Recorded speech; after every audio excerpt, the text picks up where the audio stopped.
La guerre en Ukraine, sur le terrain d'abord, avec les forces ukrainiennes qui affirment résister et reprendre même du terrain. C'est le cas à Irpin, ville de la banlieue ouest de Kiev. Une ville sous contrôle de Kiev, justement, le président ukrainien l'a confirmé cette nuit. En coulisses maintenant, de nouvelles négociations diplomatiques entre Kiev et Moscou débutent aujourd'hui à Istanbul. Ces négociations en Turquie au moment où l'on apprend que l'oligarque russe Roman Abramovich aurait été victime d'un possible empoisonnement. C'est ce qu'affirment en tout cas les journalistes américains du Wall Street Journal. Le propriétaire du club de football de Chelsea aurait été empoisonné le 3 mars dernier. Il était justement en séance de négociation à Kiev. Victor Joannin.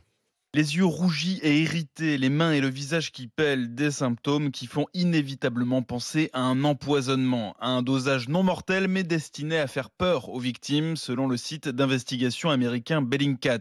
La méthode est souvent employée par les services secrets russes. Pourtant, Roman Abramovich avait le feu vert de Vladimir Poutine pour faire le messager entre Moscou et Kiev et tenter de trouver une issue au conflit. Alors qui pourrait lui en vouloir? Les sources du Wall Street Journal soupçonnent des partisans de la ligne dure au sein du Kremlin, qui auraient ainsi voulu saboter les négociations et éteindre tout espoir de paix.